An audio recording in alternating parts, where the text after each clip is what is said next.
उत्तराखंड के dynamic chief minister Shri Pushkar Singh Dhami, सैनिक कल्याण मंत्री उत्तराखंड सरकार Shri Ganesh ji Joshi, chief of defence staff general Anil Chauhan, Shrimati Mala Rajya Lakshmi Shah, स्थानीय सांसद and lieutenant general Yogendra Dimri, army commander lieutenant general Matthew, GOC, major general retired M L Aswal, president Uttarakhand ex serviceman league, arm forces के सभी senior officials और मेरे बहादुर जवानों, सभी सम्मानित वेटरन्स, वीर नारियां और उनके परिजनगण, मीडिया के मित्रों, देवियों व सज्जनों, इस कार्यक्रम में आने के पहले मैं वार मेमोरियल पर गीत लेने के लिए गया था। मुझे यह जानकारी दी गई कि आज जो उसका भव्य स्वरूप हमको देखने को मिला है, उस पर कुछ ही वर्षों पहले काम प्रारंभ हुआ था।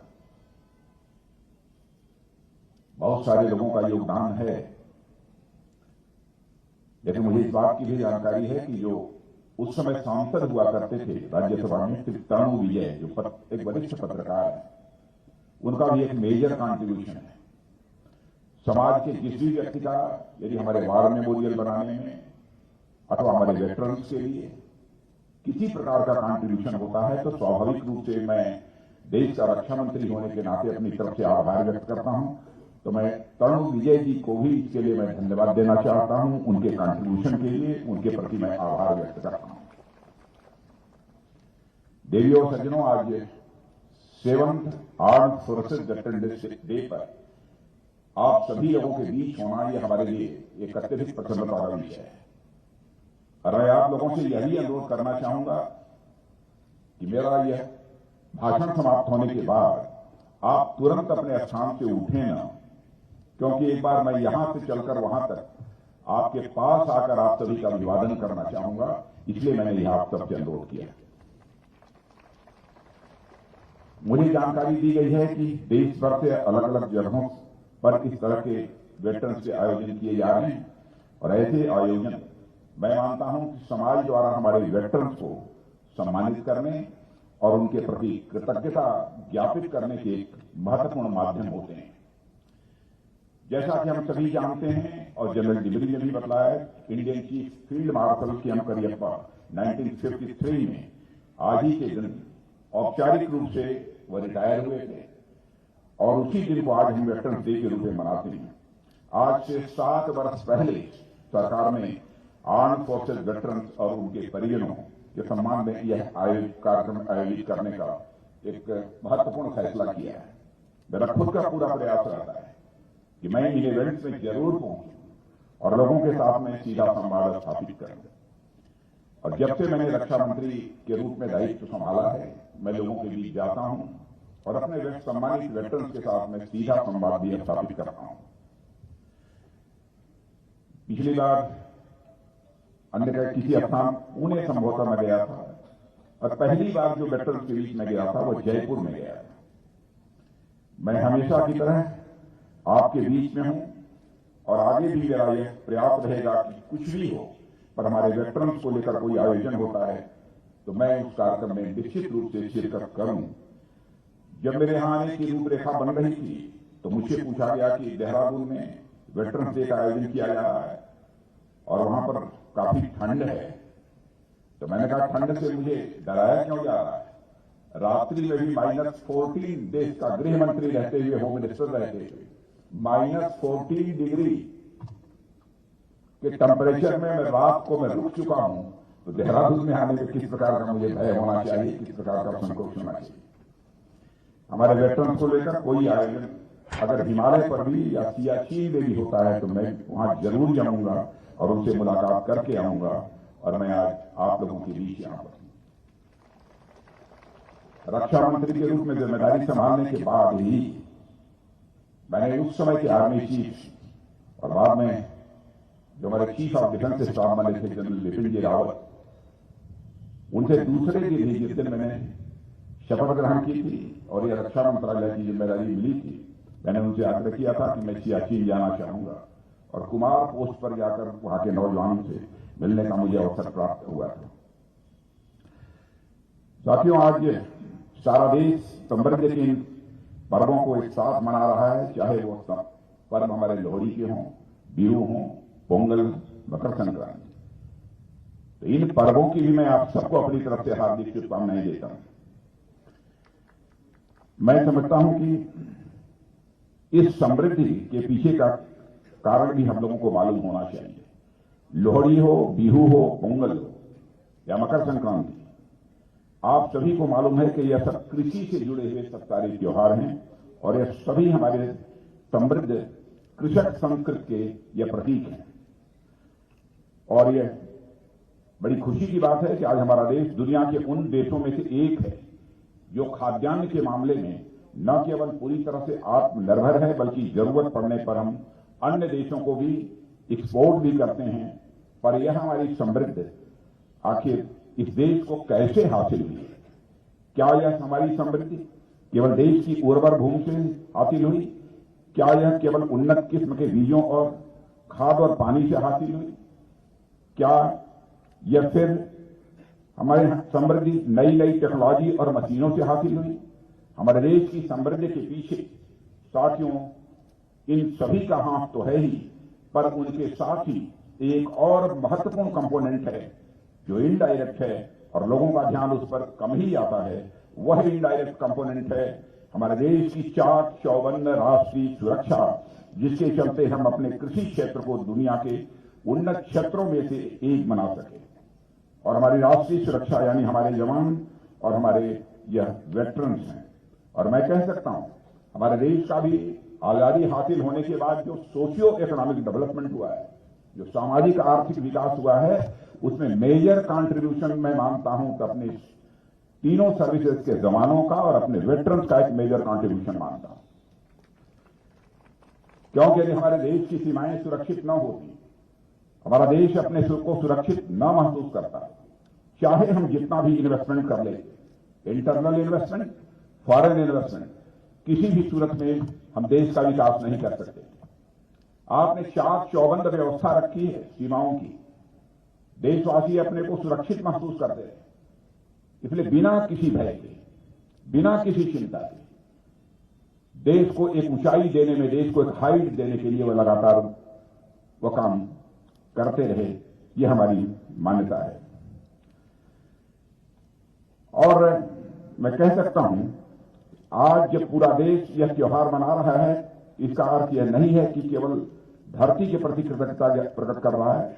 इसका अर्थ यह नहीं है कि यह केवल हवा, पानी और सूरज के प्रति अपनी कृतज्ञता ज्ञापित कर रहा है। इसका अर्थ यह भी है कि आज पूरा देश इनडायरेक्टली आप सबके प्रति भी कृतज्ञता ज्ञापित कर रहा है। आप सबको यह देश हृदय से नमन कर रहा है। ऐसे में वेटरन्स डे सेलिब्रेट करने के लिए आज के दिन से उपयुक्त शायद ही कोई और दिन हो सकता था। यह दिन ही नहीं, बल्कि यह माह भी हमारे एक प्राचीन काल के लीजेंडरी वेटरन, दिग्गज वेटरन के साथ जुड़ा हुआ है। और इंडियन माइथोलॉजी के लीजेंडरी वेटरन भीष्म पितामह से यह महीना जुड़ा हुआ है।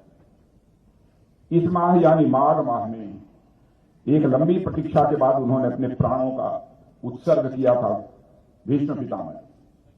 और आप सभी जानते हैं कि इंडियन माइथोलॉजी में भीष्म पितामह जैसा कोई दूसरा वेटरन मिलना कितना कठिन है। अपनी प्रतिज्ञा के वे ऐसे पालन करता थे कि आगे चलकर भीष्म का नाम अटूट प्रतिज्ञा का पर्यायवाची बन गया। आज भी समाज में जब कोई बड़ी और कठिन प्रतिज्ञा लेता है तो उसे वह भीष्म प्रतिज्ञा का नाम देता है। हमारी आर्म्ड फोर्सेस के जवान और वेटरन्स भी, मैं समझता हूं, भीष्म से किसी मामले में कम नहीं है। हमारे वीर जवान जब भी किसी कार्य का बीड़ा उठा लेते हैं तो चाहे धरती इधर से उधर हो जाए, पर उस कार्य की सफलता पर कहीं कोई संदेह नहीं रह जाता है। जिस तरह भीष्म पितामह अपनी निष्ठा, प्रतिज्ञा और अनुशासन के पर्याय बन चुके हैं, उसी तरह मैं समझता हूं आज हमारी सेनाएं भी अपनी प्रतिज्ञा और अनुशासन का एक बहुत बड़ा पर्याय बन चुकी हैं। और यह सब आप जैसे वेटरन्स के त्याग और समर्पण की बदौलत ही संभव हो सका है। इसलिए आप लोगों की जितनी भी सराहना की जाए वह कम है। साथियों, जब मैं यहां आ रहा था तो मेरे एक मित्र उत्तराखंड के बारे में चर्चा कर रहे थे। बताने लगे कि उत्तराखंड में एक से एक बढ़कर चीजें हैं जो बड़ी ऊंचाई पर स्थित हैं। उन्होंने कुछ पीक्स के नाम गिनाए, हाई एल्टीट्यूड जू का नाम गिनाया, कुछ वाटरफॉल्स के नाम गिनाए और कुछ एस्टेब्लिशमेंट के नाम भी उन्होंने गिनाए और इसी तरह की कई बड़ी ऊंची चीजों की जानकारी उन्होंने दी। जब उनकी बात खत्म हुई तो मैंने कहा, एक चीज आप भूल रहे हैं जो मैं समझता हूं इन सबसे भी ऊंची है। उन्होंने थोड़ा बहुत सोचा, याद करने का प्रयास किया पर समझ नहीं पाए। बोले, फिर आप ही बताइए। मैंने कहा, माना कि ये सब सारी चीजें बहुत ही ऊंची हैं, पर कुछ है जो इन सबसे भी ऊंचा है और वह है हमारे उत्तराखंड के जवानों और वेटरन्स का हौसला, उनका जोश और उनका साहस। इनके सामने बड़ी ऊंची चीजें भी बौनी पड़ जाती हैं। और मैं यह बस कहने के लिए नहीं कह रहा हूं, यह सच्चाई है, यह हकीकत है। और साथियों, जब जब भी इस देश को जरूरत पड़ी है, उत्तराखंड के जाबाज बहादुर ने अदम्य साहस, शौर्य और पराक्रम का प्रदर्शन करते हुए देश की एकता, अखंडता और संप्रभुता की सुरक्षा की है। स्वतंत्रता के पहले का संग्राम हो अथवा स्वतंत्रता के बाद का युद्ध, उसमें यहां के वीरों ने अपने जान पर खेलकर राष्ट्र के आन बान, शान और स्वाभिमान की सदैव रक्षा की है। वीर चंद्र सिंह गढ़वाली जी की आज कौन नहीं जानता, जिन्होंने अपने निजी हितों को दांव पर लगाते हुए भारत देश की स्वतंत्रता की लड़ाई लड़ने वालों का साथ दिया। इसी तरह उत्तराखंड की धरती के अनेक जांबाज सिपाही रहे हैं जिन्होंने भारत के भविष्य के लिए अपना वर्तमान स्वाहा कर दिया। साथियों, कारगिल वार में दुश्मनों को धूल चटाने में उत्तराखंड के जवानों ने बहुत ही महत्वपूर्ण भूमिका का निर्वाह किया है। राष्ट्र की वेदी पर जब आहुतियां पड़ने लगी तो क्या देहरादून, क्या पिथौरागढ़, क्या उत्तरकाशी, क्या उधम सिंह नगर, यानी समस्त उत्तराखंड के जवान अपनी जान हथेली पर लेकर खड़े हो गए। इस वार में उत्तराखंड के अनेक जवानों ने अपनी बहादुरी का परिचय देते हुए दुश्मनों के छक्के छुड़ा दिए थे। रहे होंगे दुश्मनों के पास बड़े बड़े हथियार, बम, तोप, गोले और बारूद, मिसाइल, पर हमारे सैनिकों के पास इन इक्विपमेंट के साथ साथ कुछ और भी था जो उनसे भी बड़ा था, और वह था हमारे सैनिकों का हौसला। और इस हौसले के बल पर ही हमारे जवानों ने दुश्मनों को आईना दिखा दिया। इस बार में अपना सर्वोच्च बलिदान देने वाले वीर सैनिकों की एक बड़ी संख्या हमारे उत्तराखंड से थी। इसी तरह ही प्रदेश ने राष्ट्रीय सुरक्षा में अपना जो कीर्तिमान स्थापित किया है, वह आगे आने वाले लंबे समय तक इसकी आभा को बनाए रखेगा।